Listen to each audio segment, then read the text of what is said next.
This just in, the devastating fallout from Muhammad Hijab's humiliating interview with Sheikh Yasir Qadhi continues to destroy the foundations of Islam in new and epic ways.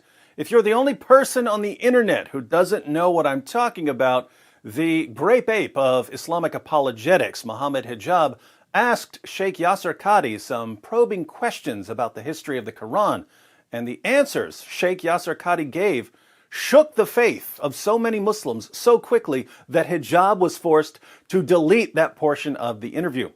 Unfortunately for Hijab, people had already downloaded it, and Hijab got a crash course on the Streisand effect, the principle that when people find out you're trying to hide something from them, they suddenly become more interested in what you're trying to hide. Every single student of knowledge knows, who studies Ulum al-Quran, that the most difficult topics are ahruf and qira'at. When you do a deep dive is when things get very, very awkward and difficult. And this isn't new. This is from the time of the Sahaba. This is not a joke, brothers and sisters. The issue of ahruf and qira'at caused confusion to somebody whom the Prophet ﷺ said, if you want to listen to the Quran directly, listen to Ubay. The issue of ahruf and preservation and qira'at and relationships between them, these are very, very difficult issues. And the most advanced of our scholars, they're not quite fully certain how to solve all of the unanswered questions in there. Here's the point. These issues should only be discussed amongst people who know what the qira'at are. What was the crisis? I mentioned it, referenced it, but I never explicitly said it. Why didn't I say it? Because it should not be said in public. Issues of the relationship, of the origins, of the ikhtilaf and all of this should only be discussed amongst those who are familiar with this science. You will not find one lecture of mine about this issue. It should never be brought up in public. And I don't like these idiots, and they are idiots, wallahi, because they're the ones who caused this. In this issue, they're utter idiots who did something haram. And I don't like saying this. This is not something you discuss amongst the masses, ya akhi. It's not wise. You don't understand qira'at, let it be.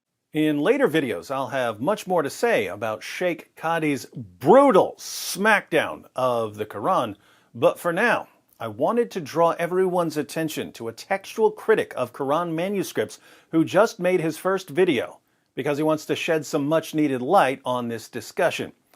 Dr. Daniel Brubaker is the author of this book, Corrections in Early Quran Manuscripts. You can get this on Amazon. The link is in the description box. His channel is called Variant Quran. The link to his channel is in the description box.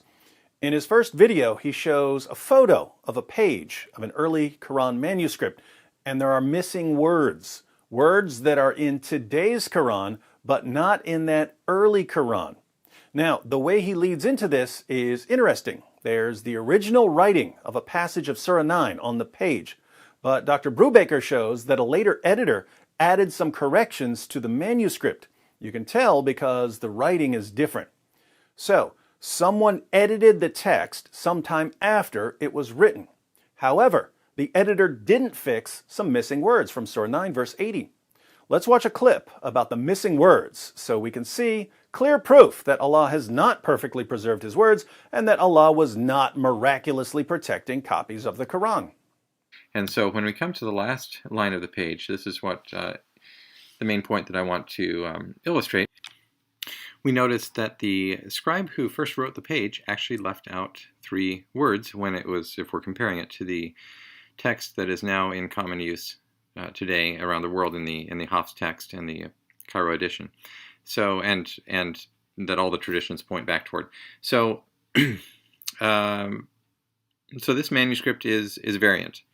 Not only was it variant at the time of first writing, but the other interesting thing to note, and the reason I showed you the other 2 corrections on the page, is that somebody came back to this page at a later time after production and corrected it. And whoever that was, however, did not correct or did not see a need to correct the omission at this spot. So I find that very interesting. So these words stand as they were first written. So 2 people, at least, well, possibly one of them, made a mistake by omitting something, or possibly didn't, possibly thought that that was the way that it was supposed to be written, and possibly the second one, the corrector, either made a mistake and didn't see it, or once again reviewed it and thought that that was the way that it was supposed to be written. So I find that interesting. Now, let's take another look before we finish up here at the verse itself and read it there. It says, "It is the same whether or not you beg forgiveness for them. Though you ask forgiveness for them 70 times, Allah will not forgive them. That is because they disbelieved in Allah and in His messenger." That last little bit is cut off, but that's what it says. So this verse can be read sensibly, grammatically correct, with or without the sab'in maratan fa. If you read it without it, it would say, "It is the same whether or not you beg forgiveness for them. Though you ask forgiveness for them, Allah will not forgive them." So that makes sense, but it also makes sense, of course, the way that it stands today. So, when we go to Surah 9, verse 80 of the Quran today, we read that Allah told Muhammad, even if you ask forgiveness for a group of unbelievers 70 times, Allah will not forgive them. But when we go to an extremely early Quran, Allah simply tells Muhammad, even if you ask forgiveness for them, Allah will not forgive them. The 70 times is missing. The verse still makes sense without the 70 times, but it's obviously not the same as today's Quran, which is strange because virtually every Muslim I meet tells me that there's only one Quran and that there are no differences in any Quran manuscript anywhere. What happened to those words? The original scribe left them out, and the editor who came along later didn't add them back in, so it was apparently a perfectly acceptable reading. I thought these Muslims all had the Quran memorized and that any Muslim who so much as glances at this passage would immediately recognize that there are missing words. If I didn't know better, which I don't, I might think that there are holes in the narrative. And it's very clear to you and to every single very advanced student and specialist that the standard narrative has holes in it. That's what I'm going to say. The standard narrative does not answer some very pressing questions. Now, for you Muslims who believed your apologists when they told you that the Quran has been perfectly preserved right down to the letter from the time it was revealed to Muhammad, and that there are no variants anywhere in the manuscript tradition of the Quran, now's a good time to start wondering why your apologists lied to you. For you Muslims who know that there are textual variants in the Quran manuscripts, but you've been told by your apologists that the only variants are differences in pronunciation or dialect, now's a good time to start wondering why your apologists lied to you. One Quran saying 70 times and another not saying 70 times has nothing to do with different dialects.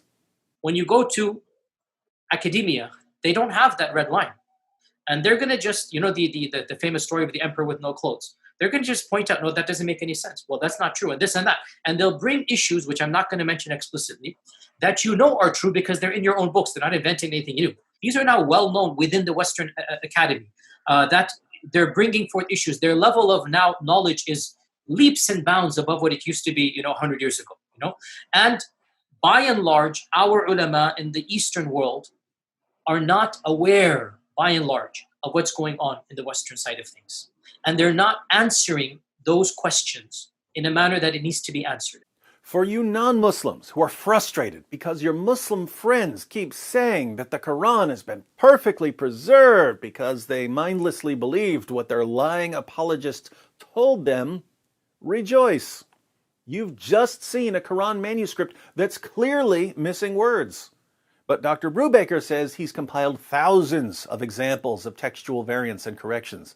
So if he continues making videos with photographs of Quran variants, how hilarious will it be 2 or 3 years from now when we've got piles of video clips and photographs of Qurans with missing words, different words, added words, corrections, and so on, and a Muslim tries to tell us about the miraculous preservation of the Quran.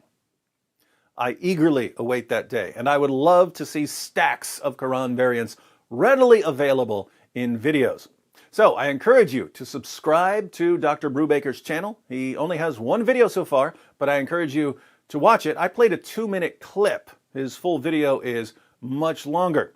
The link to that video is in the description box. Hopefully he likes the response he gets and posts another video soon.